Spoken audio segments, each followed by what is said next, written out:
Bienvenido, presidente, qué gusto tenerlo acá con nosotros, ¿cómo está? Al contrario, muchas gracias por la invitación. Buenos días, Federico, buenos días a todo el pueblo salvadoreño que nos sintoniza. Qué placer compartir información económica y también de estabilidad del sistema financiero y educación financiera con el país. Ese último tema a mí me pareció muy interesante. Si quiere me permite comenzar por ahí. Voy a tratar de descargar una información que nos hizo llegar esta mañana a su oficina. ¿Por qué el Banco Central de Reserva entra al tema de la educación financiera? Principalmente el día en octubre del 2019 el presidente Nayib Bukele a través de un decreto ejecutivo número 28/2019, ese es el número del decreto ejecutivo firmado por el presidente Nayib Bukele, estableció el mandato de crear un Consejo Nacional de Inclusión y Educación Financiera, en el cual se concentran 10 instituciones, las cuales son el Banco Central de Reserva como el coordinador de las 10 instituciones, la Superintendencia del Sistema Financiero, CONAMIPE, el Ministerio de Educación, el Ministerio de Economía, el Instituto de Garantía de Depósitos, la Defensoría del Consumidor, que es muy importante, Bandesal, el Banco de Fomento Agropecuario y el Banco Hipotecario. Esas 10 instituciones forman parte, por mandato del decreto ejecutivo, del Consejo Nacional de Inclusión y Educación Financiera. Ese mismo decreto nos mandataba a realizar 2 acciones prioritarias para poder avanzar en la inclusión y la educación financiera de El Salvador. ¿Cuáles eran esas 2 acciones que teníamos que formular e implementar? No solamente formular, sino que también implementar. La primera era crear una política nacional de inclusión financiera, la cual lanzamos el año pasado, y a raíz de eso también se deriva la Estrategia Nacional de Educación Financiera. Pero es que los datos son sumamente reveladores, pues el 23% de los salvadoreños, solo el 23% tiene una cuenta de ahorro, tiene acceso a una cuenta de ahorro. Es decir, hay una brecha de un 77% que no tiene acceso. Y principalmente la política se establecía para mujeres, para salvadoreños de bajos ingresos y también la micro y la pequeña empresa. Esos son los segmentos prioritarios de la Política Nacional de Inclusión Financiera, que busca principalmente darle acceso al uso de los productos y los servicios financieros. Pero ¿por qué es importante? Principalmente para la micro y la pequeña empresa, a no tener que depender de los usureros. Los usureros cobran una elevada tasa de interés a nivel diario. No es ni mensual ni anual, sino que es diario. Y ese tipo no deja crecer a esos emprendedores, micros y pequeños empresas, que son muchos en El Salvador, son muchos, y la mayoría son informales. Entonces, al tener acceso a una cuenta de ahorros, al tener uso, pueden tener acceso a seguros, pueden tener a préstamos también, o a un historial que les permita aumentar su capacidad productiva. En el caso de las mujeres, comprobadísimo, en El Salvador, las mujeres tienen menos inclusión financiera que los hombres, por el tema de que no trabajan, se quedan en su casa, pero las mujeres, a contrario de los hombres, las estadísticas demuestran que son mejores pagadoras que los hombres. Y es muy revelador ese dato, ¿no? Pero eso se basaba en la Política Nacional de Inclusión Financiera. Ahora, basado en la política de inclusión financiera, también que se propuso a través del CENIEF al presidente, y el presidente la avaló y se lanzó el año pasado, también ayer lanzamos la Estrategia Nacional de Educación Financiera, que también el Consejo Nacional le propuso al presidente Nayib Bukele, y fue el presidente quien la autorizó, cumpliendo con el mandato del decreto ejecutivo número 28 emitido en octubre del 2019. Pero, ¿cuál es el insumo base de la Estrategia Nacional de Educación Financiera? Datos también muy reveladores. Principalmente que solamente 4% de la población, 4% de la población ha recibido algún tipo de capacitación financiera. ¿Qué sucede con ese 94% que jamás en su vida ha recibido una capacitación o una educación financiera? Es importantísimo, y no basta solo con tener una cuenta bancaria, no basta. también se tiene que tener educación financiera para mejorar los conocimientos y para poder tener las habilidades y los conocimientos necesarios para poder usar de manera efectiva los recursos financieros que cuentan las familias, las empresas y en específico aquellos hogares que tienen menores ingresos. Revelador también, Federico, que solamente 4 de 10 salvadoreños, es decir, un 40%, sabe cómo hacer un presupuesto familiar, un presupuesto de ingresos y gastos familiar que le ayude a poder maximizar sus ingresos. Solamente 3 de cada 10 salvadoreños, es decir, el 30% de la población, está preparada para un imprevisto. Para eso sirve el presupuesto familiar, para poder tener una preparación para un imprevisto. Y algo más importante, no solamente significa conocer cómo usar los productos financieros, sino que también conocer cuáles son sus derechos. Y la encuesta es bien reveladora porque el 41% de los salvadoreños no sabe qué hacer o a dónde acudir si tiene cualquier tipo de abuso por parte de una entidad financiera cuando está utilizando un producto o un servicio financiero. Independientemente de eso, la Defensoría del Consumidor, la Superintendencia del Sistema Financiero son las entidades que tienen que velar por los derechos de los usuarios de los sistemas financieros, pero a eso nos enfocamos. Y esto no es nuevo. Principalmente la mayoría de países de América Latina están haciendo grandes esfuerzos por implementar políticas públicas para poder incluir y educar financieramente a su población, ya que eso está demostrado que reduce la pobreza y también brinda estabilidad al sistema financiero. La pregunta que deriva de la anterior es cómo, es decir, cuál será la mecánica para lograr llevar esta educación financiera a la mayor cantidad de hogares posible, sobre todo porque el reto es enorme, estamos hablando casi del 60% de población, si entendemos que un 40% por lo menos tiene alguna noción. Sí, no, el 94% no sabe de educación financiera, nada, el 94%, el 96% automáticamente no sabe cómo o qué es la educación financiera, pero principalmente la estrategia se basa en segmentos para poder un todo, mejor se divide y obviamente se enfoca en esas divisiones para poder tener el integral después. Nos fundamentamos en 5 segmentos básicos. Primero, la comunidad educativa. A través del Ministerio de Educación se están impartiendo capacitaciones financieras para los niños y jóvenes de las escuelas y colegios.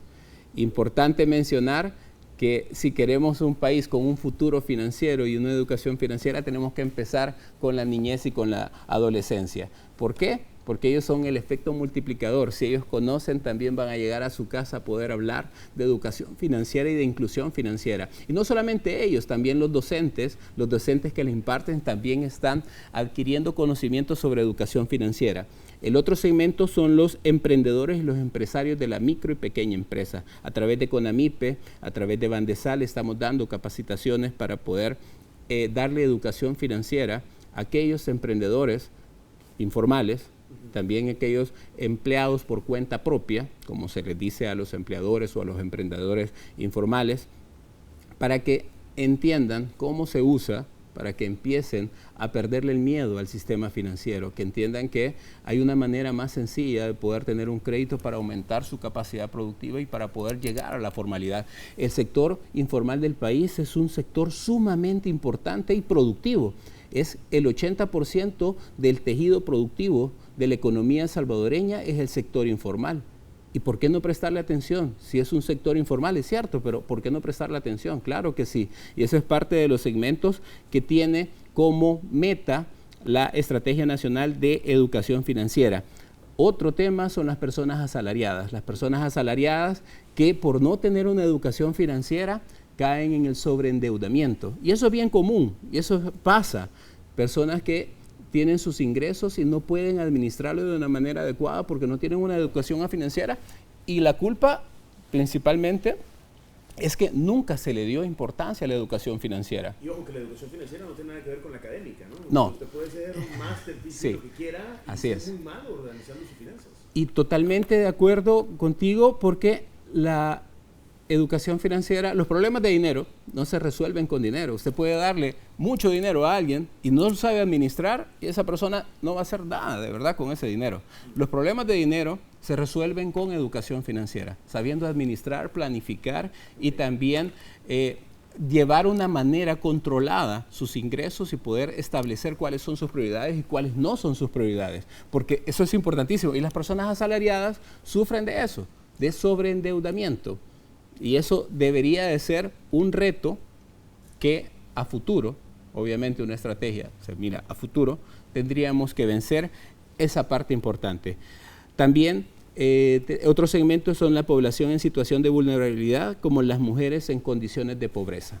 Ese es otro segmento que también abarca la Estrategia Nacional de Educación Financiera, y también las personas receptoras de transferencias gubernamentales, que han enfrentado por años, carencias, exclusión del sistema financiero y que no saben cómo poder administrar y planificar para que sus recursos le funcionen o sean administrados, que tengan una más eficiencia de sus recursos familiares. Y el último segmento de la población es la población migrante, que es responsabilidad de la Superintendencia del Sistema Financiero, que es básicamente promover el uso de productos y servicios financieros para poder atender el flujo de remesas.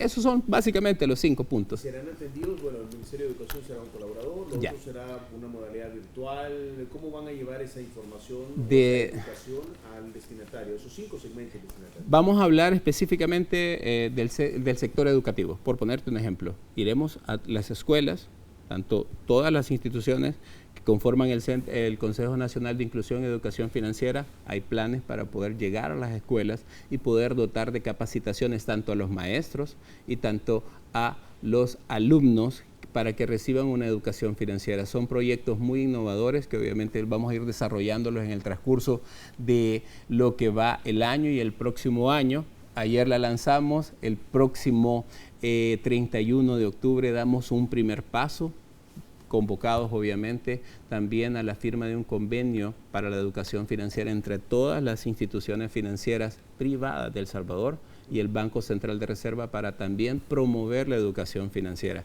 Ese es el primer paso en la educación financiera, capacitaciones también y educación financiera para todas las áreas y los segmentos que explicamos acá también vienen en camino. Hay un tema interesante porque eso debe entenderse articulado también con las reformas que se han hecho recientemente con el tema de la usura, por ejemplo, más el ordenamiento, que estamos a la expectativa de ver en qué términos va el tema de pensiones, que también de alguna manera modifica el ingreso en los hogares, con aras de que tengamos todos una habilidad para el manejo de los ingresos. Hay un tema que me parece interesante, hablando de habilidad de manejo de los ingresos, y es esta herramienta Transfer 365. Algunos ya le habrá parecido, dependiendo de quién tenga sus servicios bancarios. A mí en lo personal me pareció una maravilla, que eso ya permite no tener que llevar circulante o efectivo en las manos. El Transfer 365, y estamos muy orgullosos de ese producto. Es nuestro producto insignia en el Banco Central de Reserva, es el producto que nos ha acercado a la población. Es un producto que el presidente Nayib Bukele nos encomendó sacar como Banco Central y que al principio hubo bastante resistencia de las instituciones financieras privadas porque existía una plataforma privada que cobraba alrededor de $3, $2 o $1, dependiendo de cada institución financiera, y que concentraba muy pocas instituciones privadas donde se podían hacer transacciones. El Transfer 365 nació precisamente, y que funcionaba solamente de lunes a viernes de 8 a 4 y media de la tarde, de 8 de la mañana a 4 y media. Eso obviamente no era funcional para los salvadoreños.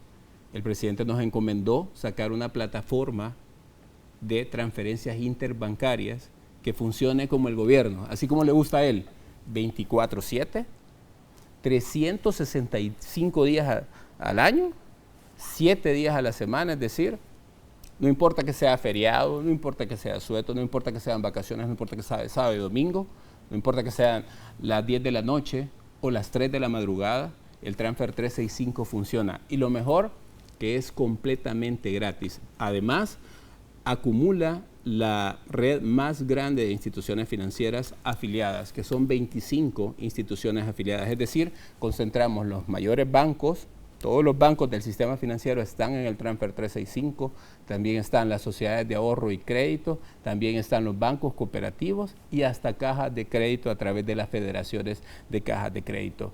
¿Y qué transacciones se pueden hacer por Transfer? Usted puede realizar cualquier tipo de transferencias interbancarias desde el Transfer 365 a cualquier hora. Es decir, usted puede pagar préstamos, puede pagar colegiaturas, puede pagar tarjetas de crédito, puede pasarle dinero a alguien sin necesidad de ir a un cajero, ir a sacar el dinero y después llevárselo a la otra persona o hacer una larga cola en un banco, perder tiempo desde que sale de su casa hasta llegar al banco, hacer la gran cola en el banco y después salir y entregar dinero.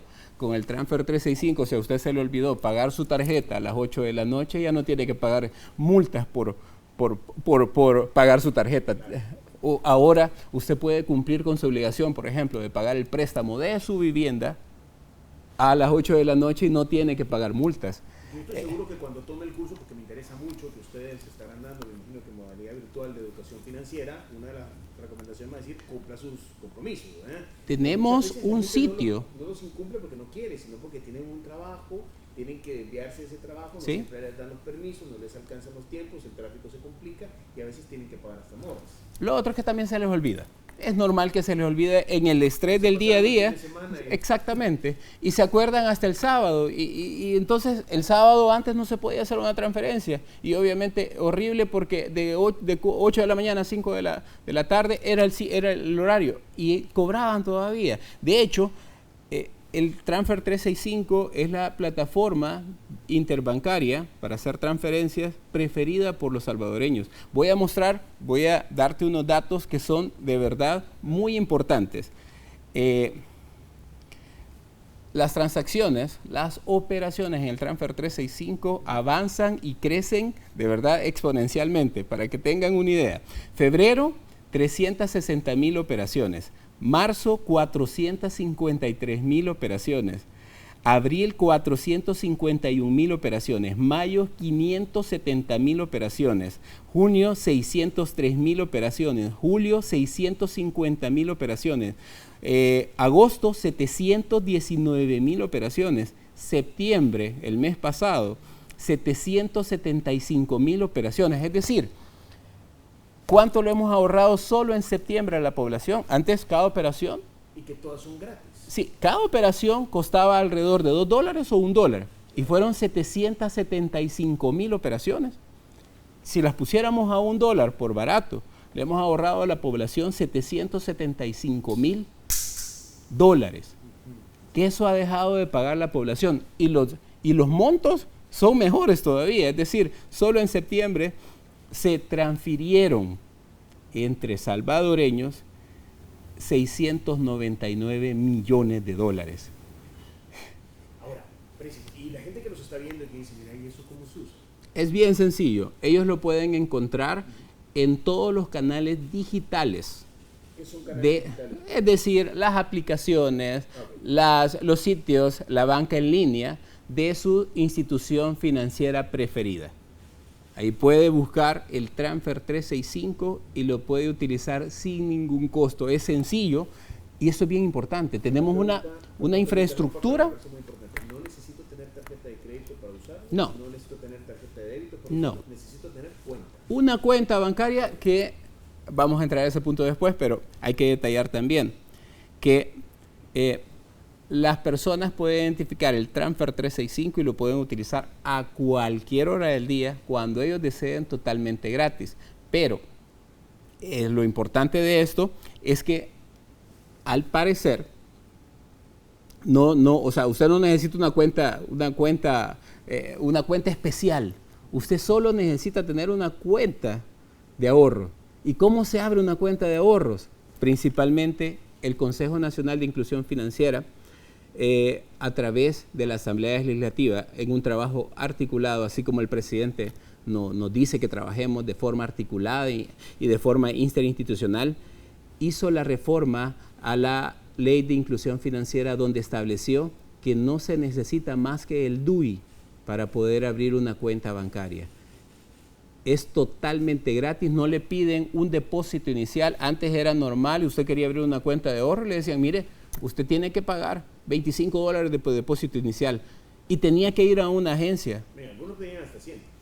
Es increíble que pasaba eso en El Salvador, pero gracias a la reforma de la Ley de Inclusión Financiera promovida por el Consejo Nacional de Inclusión y Educación Financiera y autorizada también por la Asamblea Legislativa y ratificada por el presidente Nayib Bukele, los salvadoreños pueden acercarse, y no es necesario acercarse, lo pueden hacer desde su teléfono en las aplicaciones de las instituciones financieras favoritas de ellos. No estamos promoviendo una institución financiera, ellos pueden acercarse a la que quieran, a la que ellos consideren que les agrada más, poder abrir una cuenta bancaria. Es completamente gratis.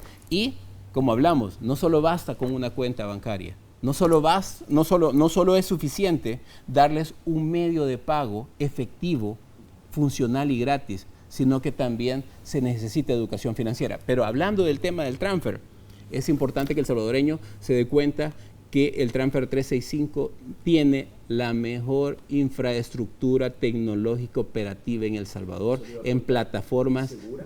Es totalmente segura, cumple con todos los estándares internacionales de ciberseguridad y también las operaciones son totalmente confiables, son realizadas a través del Banco Central de Reserva, que es la institución reguladora del sistema financiero y que además cuenta con las infraestructuras y la administración por ley de los sistemas de pago del sistema financiero de El Salvador. Esto es interesante.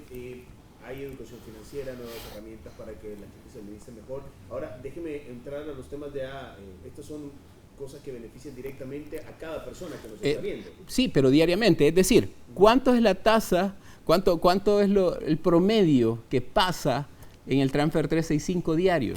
Cerca de $24 millones diario. Y en promedio de operaciones diarias son casi 26,000 operaciones diarias. Es decir, diariamente nosotros le ahorramos, el BCR le ahorra a la población casi $26,000. De verdad que lo veo orgulloso de la herramienta, presidente. De verdad, nosotros como Banco Central nos sentimos sumamente orgullosos de este producto. A eso le sumamos el problema de logístico, contenedores, etcétera. O sea, tenemos de verdad una receta para una situación económica bastante compleja. ¿Cómo ha estado en El Salvador? ¿Y qué es inflación para que nos entendamos todos? Ok, vamos a poner en contexto. A raíz del COVID-19, que cerró economías de forma obligatoria para poder salvaguardar la vida de los habitantes del mundo, porque la mayoría fueron muy pocas economías las que no cerraron. Aquí obviamente no se cerró por un tema de la Asamblea Legislativa, pero se cerró una parte. Pero todos los países del mundo decidieron cerrar las economías. Ese fue el primer shock. Ese cierre de economías generó también un problema en la cadena de suministros, porque cuando se aperturaron las economías, todas las economías empezaron a pedir productos para poder abastecer la economía local. Eso generó una insuficiencia de contenedores para poder suministrar la demanda internacional que existía. De hecho, el precio de los contenedores llegó a pasar cerca de $15,000 por contenedor. Ahora ya está bajando cerca de $4,000. ¿Pero llegó a 15,000 partiendo de dónde? Partiendo de $3,000. Es decir, pasó a 15,000 y ahora está llegando cerca de $4,000 por contenedor. Es decir, ya estamos bajando. La cadena de suministros, obviamente, una alta demanda que no fue satisfecha, genera también altos costos porque obviamente había escasez de logística y también de demanda. Al final eso genera una inflación. Una inflación es un alto costo de los productos, es en cuanto aumentan los productos que se consumen en un país.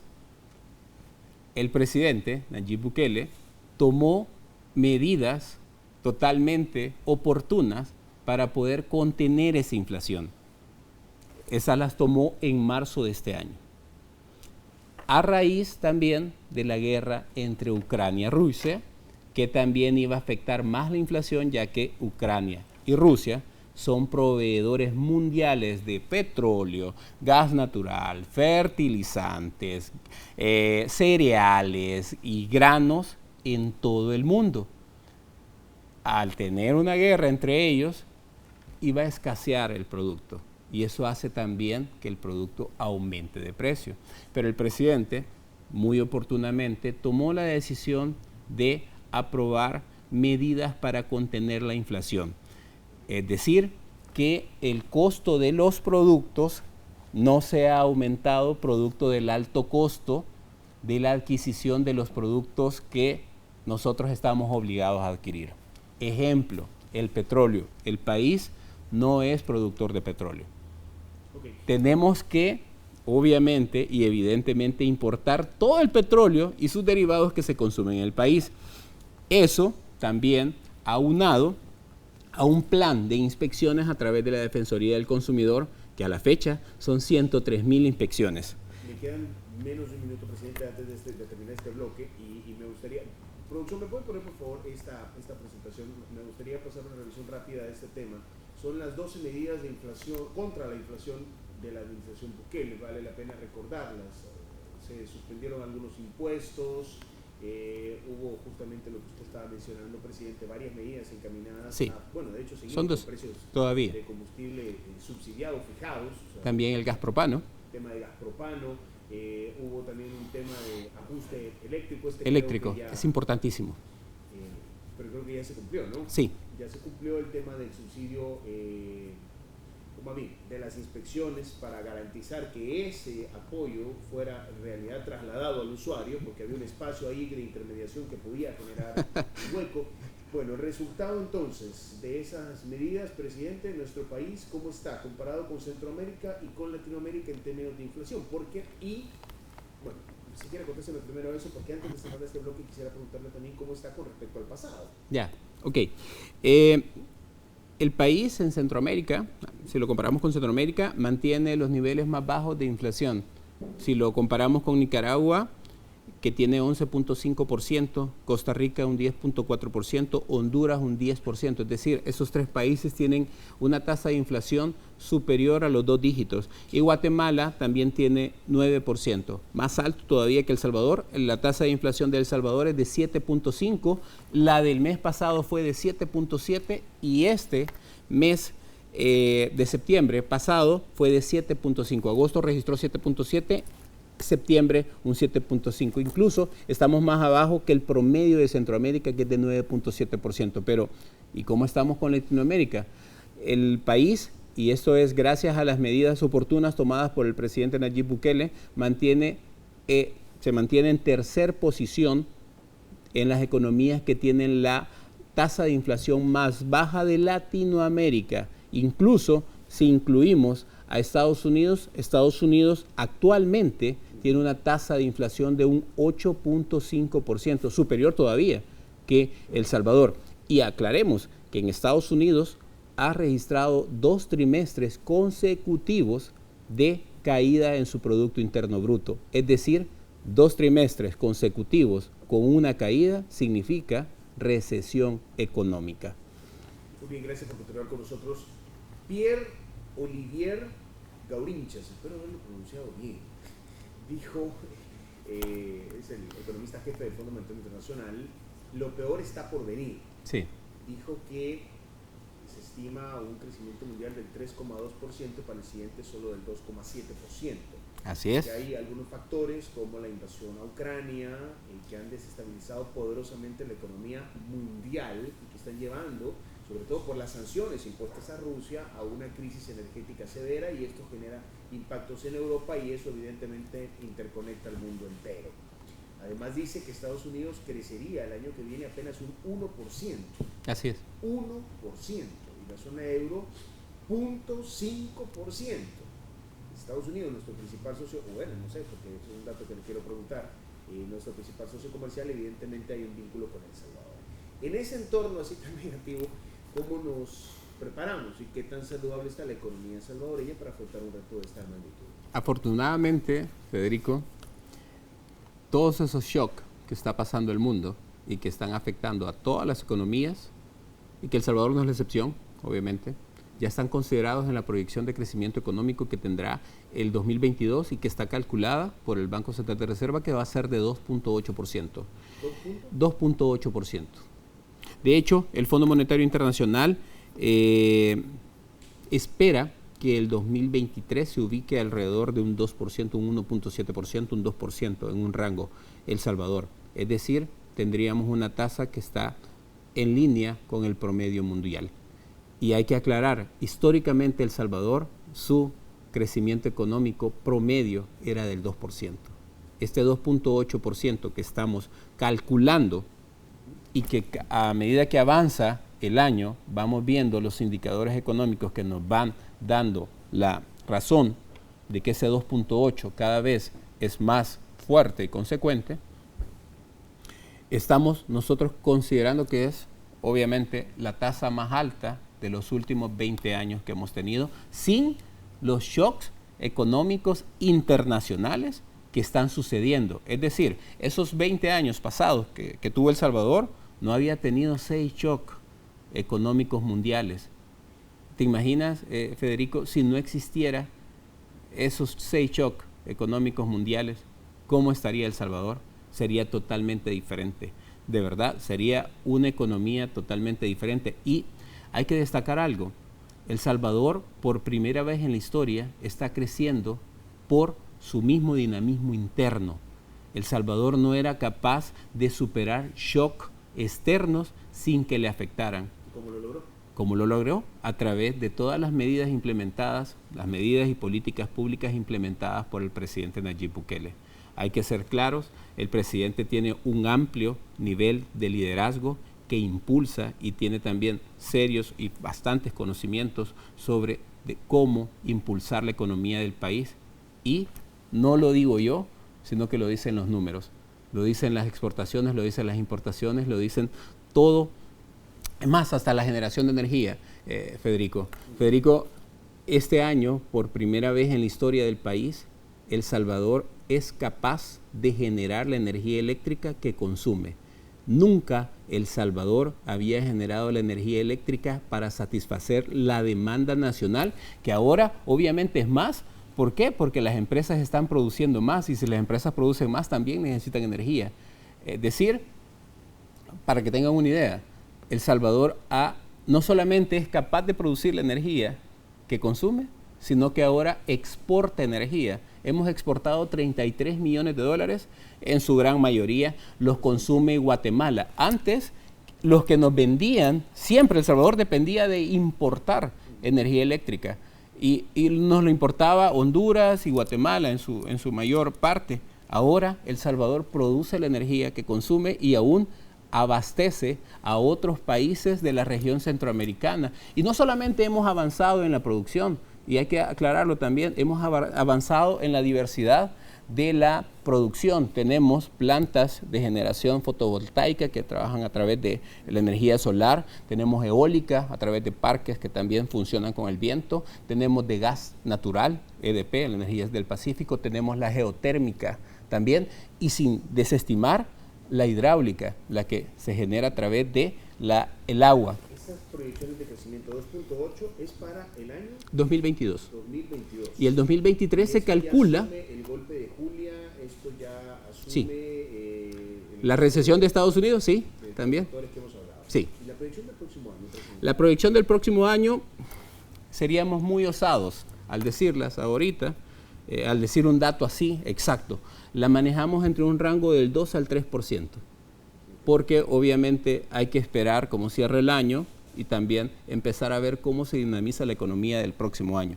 Pero calculamos, de acuerdo a todos los registros que tenemos y a la metodología, que tendríamos un crecimiento alrededor del 2 al 3% el próximo año, pero en un escenario base. Dependerá también de todas aquellas impulsos o aquellas estrategias que tome el presidente Nayib Bukele para poder avanzar en un crecimiento más dinámico. ¿Cómo nos iría en un escenario que complique a Estados Unidos, presidente, y golpee el envío de remesas, que ha sido tradicionalmente una fuente importante de recursos para nuestro país? De hecho, hay que aclarar un punto muy importante.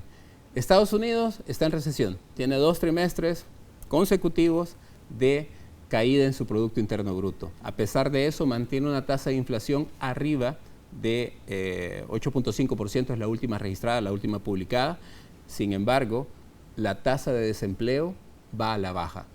¿Qué significa? Que los hermanos lejanos, los salvadoreños que viven en Estados Unidos, de donde proviene cerca del 97% de las remesas del país, continúan teniendo empleo y tienen una demanda de empleo. Y las remesas, al contrario, en otros países, las remesas de El Salvador han tenido un crecimiento de un 3.7% de forma anual, es decir, hasta septiembre que lo tenemos contabilizado. Las remesas no han bajado, las remesas siguen subiendo. El TPS, no, nosotros no tenemos, o sea, es decir, el Banco Central de Reserva no se basa en suposiciones, sino que nos basamos en datos reales. Ese dato no está considerado porque obviamente es una suposición, ¿verdad? Pero, bueno, revisemos el otro motor entonces, a la expectativa de qué podría pasar, que es el tema, por cierto, del que vamos a conversar en unos minutitos, de qué podría suceder con el TPS. Tengo que preguntarle cómo están los otros motores, el de las exportaciones, por ejemplo, y no sé si producción me permite colocar la última de las gráficas que tenemos esta mañana, nos queda menos de un minuto. Presidente, ¿cómo está la salud de nuestro sector exportador? Porque también Estados Unidos, siendo nuestro principal socio comercial, sí, si ellos comienzan a complicarse económicamente, ¿qué tanto podría impactar las compras que hacen al extranjero, en este caso a El Salvador? Nuestro principal socio comercial es Centroamérica. La mayoría de nuestras exportaciones ahora se dirigen a Centroamérica y principalmente porque el costo del flete marítimo aumentó muchísimo con la pandemia. Ahora los exportadores salvadoreños, que el último dato que tenemos, también están aumentando el número de empresas. Son 53 nuevas empresas las que ahora se están dedicando a exportar productos salvadoreños, de una canasta de alrededor de 860 productos exportables que tenemos en El Salvador. No solamente estamos exportando más, porque también las exportaciones están creciendo, sino que también el número de empresas están creciendo. Ahora, cerca... vemos un crecimiento que llegaba hasta el 2021. ¿El 2022 está mejor? Sí, precisamente. ¿Por qué? Precisamente porque nuestros aliados estratégicos, que es Estados Unidos y es Centroamérica, principalmente Centroamérica, y luego le sigue Estados Unidos, también están demandando productos. La demanda no ha bajado de los productos que se exportan en El Salvador. Es así que no solamente estamos exportando más en precio, porque también se está vendiendo a un mejor precio por el tema de inflación. Obviamente la inflación al exportar aumenta el precio de venta y eso es beneficioso para las empresas exportadoras salvadoreñas, pero también estamos exportando más en volumen, que significa cantidad de productos exportables. Y no solamente estamos exportando más en valor y en volumen, sino que también estamos incrementando el número de empresas que se están dedicando a exportar. Así que en términos económicos El Salvador marcha bien. Y esto es gracias a todas las políticas y estrategias tomadas oportunamente por nuestro presidente Nayib Bukele, que está comprometido por llevar el bienestar social y económico a las familias salvadoreñas. Licenciado Douglas Rodríguez, presidente del Banco Central de Reserva, muchas gracias.